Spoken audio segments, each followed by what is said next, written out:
మాస్కా దాస్ విశ్వక్ సేన్ వరుస ఫ్లాప్స్ తో సతమతమవుతున్నాడు.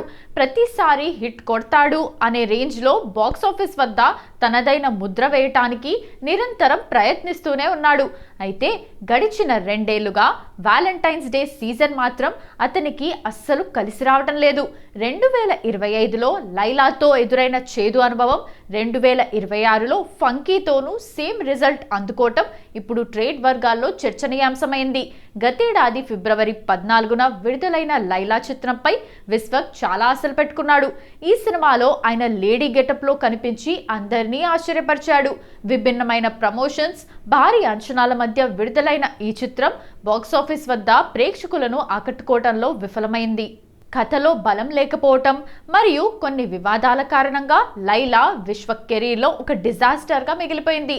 లైలా పరాజయం తర్వాత ఈ ఏడాది వ్యాలంటైన్స్ డే కానుకగా విడుదలైన ఫంకీ చిత్రంతో గ్రాండ్ కంబ్యాక్ ఇస్తాడని అభిమానులు ఆశించారు. జాతిరత్నాలు ఫేమ్ కేవి అనుదీప్ దర్శకత్వంలో వచ్చిన ఈ సినిమాపై పాజిటివ్ బజ్ ఉండేది. కానీ ఈ సినిమా కూడా ఆశించిన ఫలితాన్ని అందుకోలేకపోయింది. మిశ్రమ స్పందన రావడంతో వసూళ్లు ఆశించిన స్థాయిలో లేవు. దీంతో వరుసగా 2వ ఏడాది కూడా Valentine's day sentiment Vishwak Sen కు కలిసి రాలేదని ట్రేడ్ విశ్లేషకులు అభిప్రాయం వ్యక్తం చేస్తున్నారు.